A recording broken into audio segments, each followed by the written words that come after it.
കാണൂ പരസ്യരഹിതമായ ഏറ്റവും പുതിയ എപ്പിസോഡുകൾ. എങ്ങനെ നിനക്ക് എന്നെ വിട്ടിട്ട് പോവാൻ പറ്റുന്നുണ്ണി? ഇതെല്ലാം അമ്മയ്ക്ക് വേണ്ടിയാ. നിന്നെ പിരിഞ്ഞ് എനിക്ക് ജീവിക്കാൻ പറ്റില്ല ഉണ്ണി.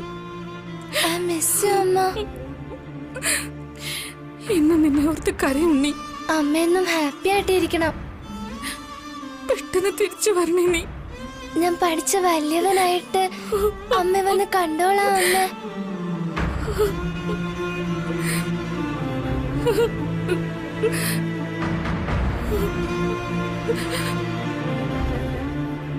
ടേക്ക് കെയർ അമ്മ.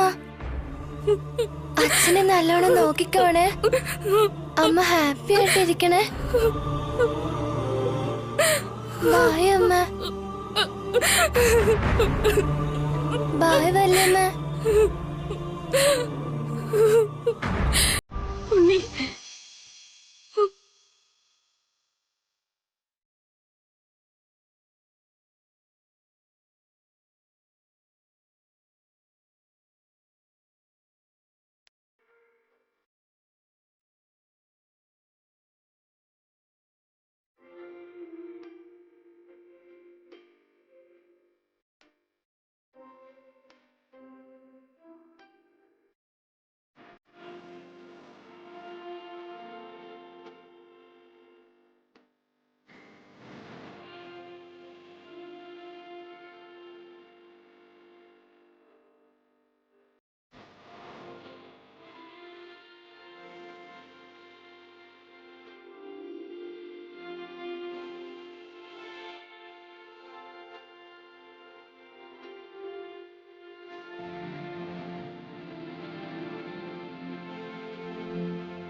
ഏട്ടാ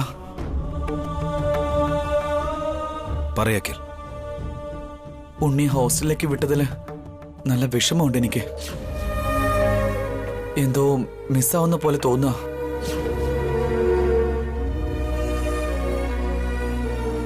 എനിക്ക് മാത്രമല്ല, എല്ലാവർക്കും നല്ല വിഷമമുണ്ട്. അല്ല, എന്തിനാ എപ്പോഴും ഉണ്ണി വഴക്ക് പറയുന്ന അമ്മയ്ക്ക് പോലും വിഷമമുണ്ട് ഏട്ടാ. അവൻ ഇവിടുന്ന് പോയപ്പോ അമ്മ കരഞ്ഞായിരുന്നു. കുറച്ചു ദിവസം കൊണ്ട് തന്നെ അവൻ എല്ലാവരുടെ മനസ്സിൽ കയറി പറ്റി. എല്ലാവരെയും വിഷമിപ്പിച്ചുകൊണ്ടാവും പോയത്. പക്ഷേ ഏട്ടൻ ഇക്കാര്യത്തിലൊന്നും പറഞ്ഞതേ ഇല്ലല്ലോ. എല്ലാവരും സന്തോഷത്തോടെ ഇരിക്കണമെന്ന് ആഗ്രഹിക്കുന്ന ഏട്ടൻ ഉണ്ണിയുടെ വിഷയത്തിൽ മാത്രം എന്താ ഇങ്ങനെ ഒരു തീരുമാനം എടുത്തത്? ഇതിൽ ഇപ്പോഴും ഒരു വിഷമവും തോന്നുന്നില്ലേ? ഞാൻ ഏട്ടനെ ചോദ്യം ചെയ്യുമൊന്നുമല്ല, മനസ്സ് നോവുന്നോണ്ട് ചോദിച്ചു പോയതാ. ഇനിയിപ്പോ ഉണ്ണിയുടെ സ്ഥാനത്ത് അനുവിനെയും കീർത്തിയാണ് ഹോസ്റ്റലിലേക്ക് അയക്കേണ്ടി വന്നെങ്കിൽ ഏട്ടൻ അത് സമ്മതിക്കുമായിരുന്നോ? ഞാൻ പറഞ്ഞത് തെറ്റാണെങ്കിൽ ക്ഷമിക്കണം ഏട്ടാ. ഇല്ല അഖിൽ, ആരെങ്കിലും ഒരാൾ എന്നോട് ഈ ചോദ്യം ചോദിക്കുമെന്ന് പ്രതീക്ഷിച്ചിരിക്കരുത്. ഞാൻ ഇത്രയും നേരം ഞാൻ എൻ്റെ മനസ്സിന് ഉത്തരം നൽകിക്കൊണ്ടിരിക്കുകയായിരുന്നു. ചോദിച്ചുകൊണ്ട് നിന്നോട് ഞാൻ ഉത്തരം പറയാം. എനിക്ക് അനുവിനെ കീർത്തിയേക്കാളും ഉണ്ണി തന്നെയാണ് വലുത്. എന്താണെന്നറിയോ, അനുവും കീർത്തിയും എൻ്റെ കുട്ടികളാണ്. ഉണ്ണി മറ്റൊരു വീട്ടിൽ നിന്ന കുട്ടിയാ. രണ്ടാം വിവാഹത്തിന് ശേഷം എനിക്കുണ്ടായ മകനാണവൻ. അവനോട് എനിക്ക് കൂടുതൽ ഉത്തരവാദിത്വവും കൂടുതൽ കെയറിങ്ങും ഉണ്ടാവും വക്കീൽ. അപ്പോ ഉണ്ണിയെ ഹോസ്റ്റലിൽ എങ്ങനെയാ? ഞാൻ പറയാം. പ്രായത്തിനേക്കാൾ കവിഞ്ഞ് ചില ചിന്തകൾ എല്ലാ മനുഷ്യർക്കും ഉണ്ടാവും. തങ്ങളുടെ ഇഷ്ടങ്ങൾ നടക്കണമെന്ന് അവർ ആഗ്രഹിക്കും. അവരുടെ ആശകൾ, അവരുടെ ആഗ്രഹങ്ങൾ, അവർക്ക് മാത്രമായ ഒരു ലോകം വേണമെന്ന് അവർ ആഗ്രഹിക്കും. അത് സ്വാഭാവികമാണ്. നമ്മളോട് പറയാൻ പറ്റാത്ത എന്തോ ഒരു ആഗ്രഹം ഉണ്ണിയുടെ ആ കുഞ്ഞു മനസ്സിലുണ്ട്. നമ്മൾ ആരും അറിയരുന്ന് ആഗ്രഹിക്കുന്ന എന്തോ ഒന്ന് അവൻ്റെ ഉള്ളിലുണ്ട്. പൂർത്തിയാകാത്ത എന്തോ ഒരു ആഗ്രഹം അവനെ പിന്തുടരുന്നുണ്ട്. ഈ കൂട്ടുകുടുംബം, ഈ സമുദായം, പിന്നെ ഈ ചുറ്റുപാടുകൾ അവനെ വല്ലാതെ വേദനിപ്പിക്കുന്നുണ്ടെന്ന് എനിക്കിപ്പോൾ തോന്നുന്നുണ്ടെങ്കിൽ എന്തോ കാരണം കൊണ്ട് അവനിപ്പോൾ ഒറ്റയ്ക്കിരിക്കാൻ ആഗ്രഹിക്കുന്നു. അവൻ്റെ ആ കുഞ്ഞു മനസ്സ് എന്ത് സന്തോഷമാണ് ആഗ്രഹിക്കുന്നതെന്ന് എനിക്കിതുവരെ മനസ്സിലായിട്ടില്ല. പക്ഷെ അവൻ ആഗ്രഹിച്ചതുപോലെ സ്വാതന്ത്ര്യം കൊടുക്കണമെന്ന് എനിക്ക് തോന്നി.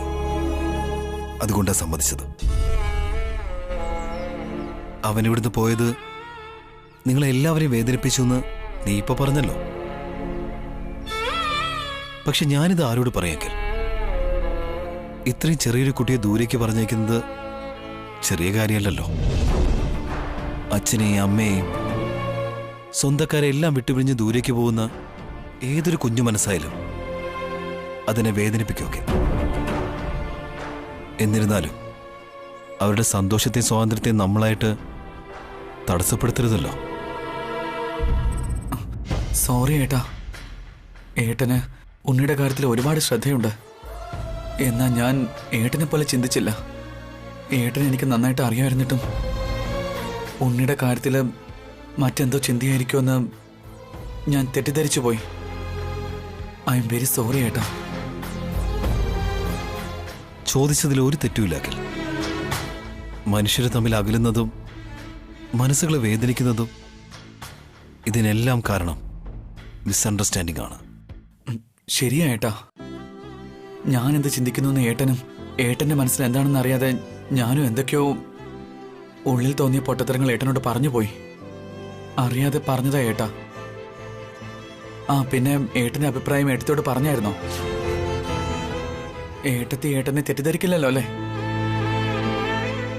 എന്തിനാന്ന് വെച്ചാ നിങ്ങളുടെ ഇടയ്ക്ക് വഴക്കുണ്ടാവരുത്. ഏട്ടത്തി ഒരു നല്ല സ്ത്രീയാ. ഇനിയിപ്പോ എന്ത് സങ്കടം ഉണ്ടെങ്കിലും സ്വയം സഹിച്ചോളും. അമ്മ പറയുന്നൊക്കെ ഏട്ടത്തി കേൾക്കുകയും ചെയ്യും. എന്തൊക്കെ പ്രശ്നം വന്നാലും ഏട്ടൻ കൂടെ നിൽക്കുന്നതാ ഏട്ടത്തിക്ക് ആകെയുള്ളൊരു ആശ്വാസം. ഏട്ടന്റെ ഭർത്താവായി കിട്ടിയത് ഏട്ടത്തിയുടെ ഭാഗ്യമാ. ഇതിൽ ഭാഗ്യമെന്നൊന്നില്ലാക്കിൽ. എല്ലാം ഒരു അഡ്ജസ്റ്റ്മെന്റ് ആണ്, അത്രേ ഉള്ളൂ. അഡ്ജസ്റ്റ് ചെയ്യാനുള്ള മനസ്സ് ദൈവം നമുക്ക് തന്നില്ലായിരുന്നുവെങ്കിൽ ഈ ഭൂമി ഇത്രത്തോളം സുന്ദരവും മനോഹരവും ഒരിക്കലും ആകില്ലായിരുന്നു.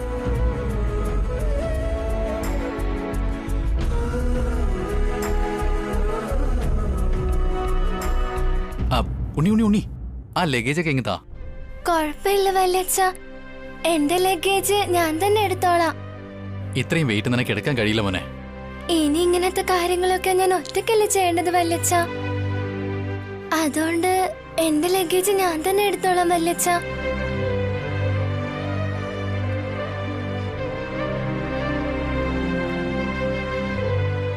Hello sir. Hello, please be seated. Thank you. ഇതെന്റെ അനിയന്റെ മകനാണ്.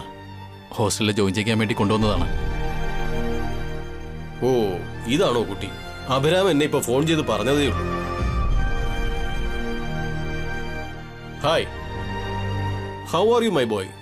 Fine sir, thank you. What is your name? Unni. ആ ശരി. എന്തുകൊണ്ടാ ഹോസ്റ്റലിൽ നിൽക്കാൻ ആഗ്രഹിക്കുന്നേ? നല്ലതുപോലെ പഠിക്കാൻ വേണ്ടിട്ടാ സാർ.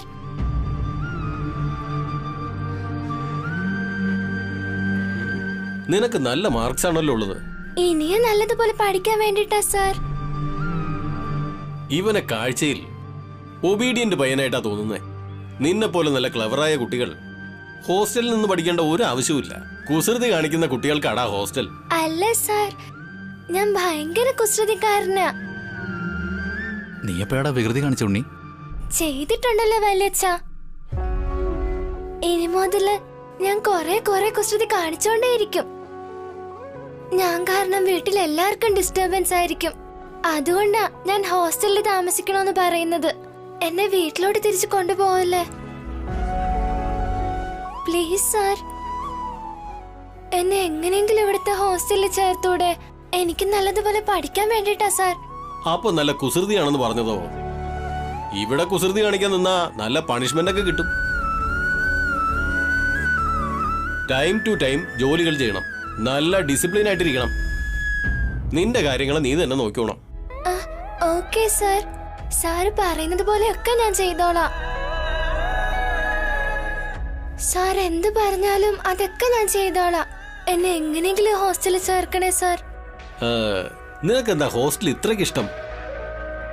എനിക്കെന്റെ അമ്മ ഒരുപാട് ഇഷ്ടമാ. നല്ലതുപോലെ പഠിക്കാൻ വേണ്ടിട്ടാ സാർ.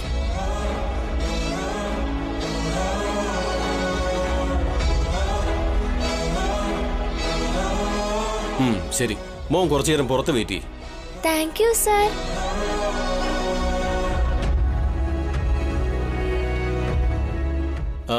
മിസ്റ്റർ ഭാസ്കർ. ആ സർ. നിങ്ങൾക്ക് ബുദ്ധിമുട്ടാകില്ലെങ്കിൽ ഞാനൊരു ചോദ്യം ചോദിച്ചോട്ടെ? ചോദിക്കൂ സർ. നിങ്ങളുടെ വീട്ടിൽ എന്തെങ്കിലും പ്രശ്നമുണ്ടോ? ഞാനിങ്ങനെ ചോദിക്കുന്നതിന് കാരണം ഉണ്ണി ഒരുപാട് ഡിസ്റ്റർബ് ആയതുകൊണ്ടാ. എന്തുകൊണ്ടോ വീട്ടിൽ നിന്ന് മാറി നിൽക്കണമെന്ന് അവൻ ആഗ്രഹിക്കുന്നു. സാധാരണ ഈ പ്രായത്തിലുള്ള കുട്ടികൾ സ്കൂളിൽ പോകാൻ തന്നെ മടി കാണിക്കുന്നവരാണ്. അങ്ങനെയുള്ളപ്പോ ഹോസ്റ്റലിൽ തന്നെ നിൽക്കണമെന്ന് പറയുന്നത് ആ കുട്ടിയുടെ മനസ്സിനെ ഏതോ ഒരു സംഭവം വല്ലാതെ ബാധിച്ചതുകൊണ്ടായിരിക്കണം. അവന് ഇഷ്ടമില്ലാഞ്ഞിട്ടും ഇഷ്ടമുള്ളതുപോലെ കാണിച്ച് ഇവിടെ വന്നതാണെന്ന് എനിക്ക് തോന്നുന്നു. എനിവേ, നിങ്ങൾ ചോദിച്ചു. അഭിരാം എനിക്ക് ഫോണും ചെയ്തിരുന്നു. സോ ഉണ്ണിയെ ഞങ്ങൾ ഇവിടെ ചേർക്കുകയാണ്. അവനെ ഞങ്ങൾ ശ്രദ്ധിച്ചോളാം. Thank you sir. വാർഡൻ, പറയൂ സാർ. ആ ലഗേജ് എല്ലാം എടുത്തോളൂ. പുറത്ത് ഉണ്ണി എന്ന് പറയുന്ന ഒരു പയ്യൻ നിൽക്കുന്നുണ്ടാവും. അവനെയും കൂട്ടി അകത്തേക്ക്. ശരി സാർ. പോയിട്ട് വരാം സാർ. ഓക്കെ.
ഇതാണ് ഈ സുമംഗലയ്ക്ക് വേണ്ടത്. എന്നെ കഷ്ടപ്പെടുത്തിയ ഈ വീട്ടുകാർ ഇങ്ങനെ തന്നെ കഷ്ടപ്പെടണം. ഈ വീട് മുഴുവൻ ഇരുളടഞ്ഞ് ഭീകരമായ നിശബ്ദത ഇവിടെ മുഴുവൻ നിറഞ്ഞു നിൽക്കണം. ഒരൊറ്റ ആളുടെ മുഖത്തും ചിരി എന്നതുണ്ടാവരുത്. ഒരു കണ്ണിലും ജീവൻ തുടിക്കരുത്. എല്ലാവരുടെ മനസ്സും ഇങ്ങനെ കത്തി കൊണ്ട് അറുത്തെടുക്കണം. ഇത്രയും നാൾ ഞാൻ അനുഭവിച്ച ഏകാന്തത എന്ന ദുഃഖം ഈ കൂട്ടുകുടുംബം മുഴുവൻ അനുഭവിക്കണം. ഓരോ ദിവസവും ഓരോ നിമിഷവും ഇങ്ങനെ തന്നെ ആയിരിക്കണം. അപ്പോഴാണ് കരിഞ്ഞു പോയ എന്റെ ജീവിതത്തിന് ഒരർത്ഥം ഉണ്ടാകൂ. അതിനുവേണ്ടി ഇതുപോലെ എന്തൊക്കെയോ എനിക്ക് ചെയ്യാൻ കിടക്കുന്നു.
വസു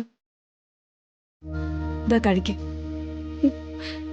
വേണ്ട ചേച്ചി, രാവിലെ മുതൽ നീ ഒന്നും കഴിച്ചിട്ടില്ല. അവിടെ ഉണ്ണി കഴിച്ചു കാണുമോ എന്തോ. ഉണ്ണി കഴിച്ചു വസു. അച്ഛൻ ഇപ്പൊ ഹോസ്റ്റലിലെ വാർഡനെ വിളിച്ച് ചോദിച്ചതേ ഉള്ളൂ. അവന് തനിച്ചിരുന്ന് കഴിച്ച ശീലമില്ല. ഞാനോ അമ്മയോ അച്ഛനോ വാരി കൊടുക്കാതെ അവൻ കഴിക്കില്ല. അവൻ വയറ് നിറയെ കഴിച്ചിട്ടുണ്ടാവോ? വിശന്ന കുട്ടികൾ എത്ര നേരമെന്ന് പറഞ്ഞ് സഹിക്ക. ഉണ്ണി എപ്പോഴേ കഴിച്ചിട്ടുണ്ടാവും. നീ കഴിക്കു വസു. പ്ലീസ് ചേച്ചി, എന്നെ നിർബന്ധിക്കാതെ. ആദ്യം കഴിക്കാൻ പറഞ്ഞപ്പോ ഉണ്ണി കഴിച്ചോ ഇല്ലയോ എന്ന് അറിയില്ല പറഞ്ഞു. ഉണ്ണി കഴിച്ചു എന്ന് പറഞ്ഞപ്പോ ഉണ്ണി വയറ് നിറയെ കഴിച്ചു കാണുമെന്ന് ചോദിച്ചു. ഇപ്പൊ ഇതെന്തിനാ എന്നെ നിർബന്ധിക്കാതെ എന്ന് പറയുന്നേ? ഇങ്ങനെ ആയാലും എങ്ങനെയാ വസു?